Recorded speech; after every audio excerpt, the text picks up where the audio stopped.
Ollie. Oh yeah, he got it. Youngest. He got it. He didn't know. Oh, he could be well known, but don't Or you've been tripping on the car.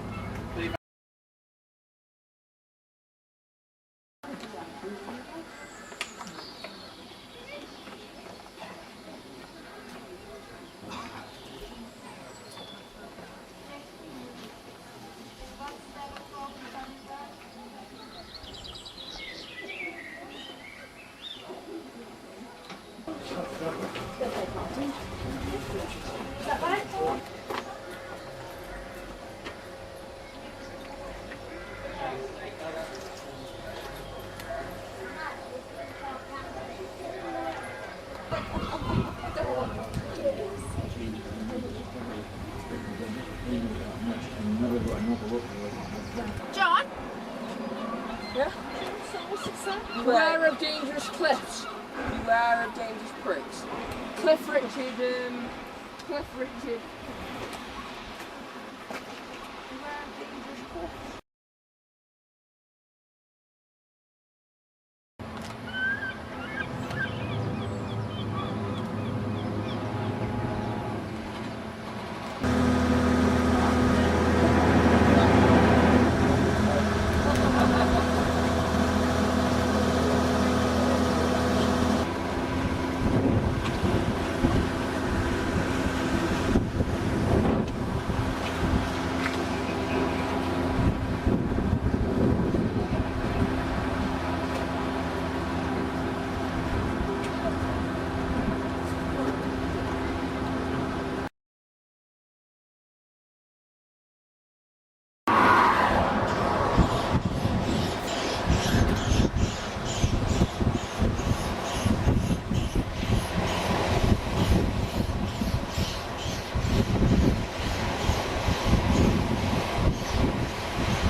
Petty Officer Redfern again. Can you please wait by the helicopter exit until everyone has disembarked? Here on the flight deck, we're due to launch a Phantom from one of the flight deck catapults up towards the bow. That's at the opposite end from where your helicopter landed. Listen out for the commands of Lieutenant Commander Flying, usually known as Little N.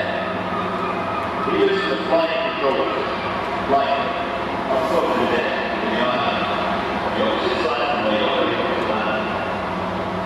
You're required to listen with the flight deck.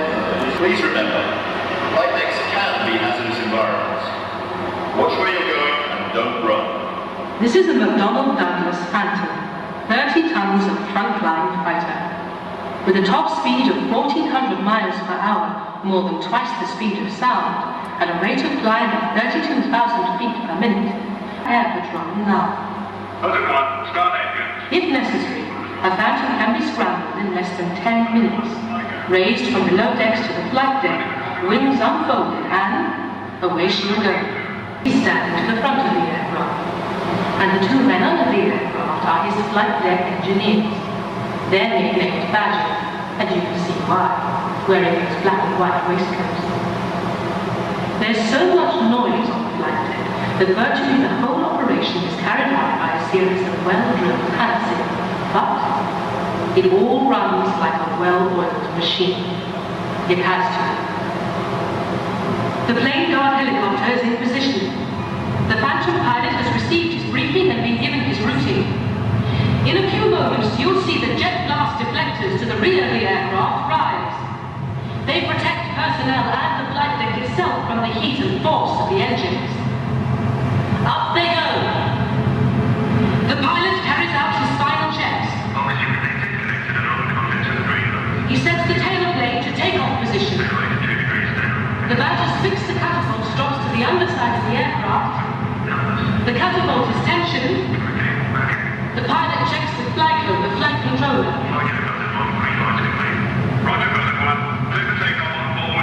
The pilot signals to flight code. The FDO signals the OK. And off she goes.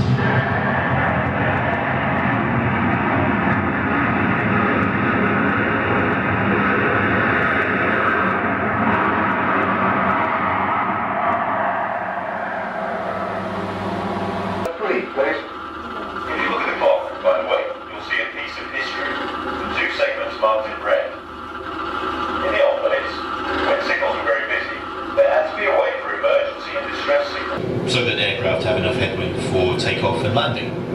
We're just turning into the wind again for the next launches. You might remember I said earlier that we worked flat out to minimise the time spent steaming straight into the wind. Partly you might remember I mentioned the problem of the carrier keeping to schedule. Well, this is a case in point. There's a scheduled time for refueling, taking on more stores and so on. Oh, RAS, by the way, is replenishment at sea. As you heard, we're getting a bit short of time now, so the pressure's on to keep everything tight. That's why we... Plane guard will be provided by the SAR flight for day flying. Cleopatra will be the plane guard at night.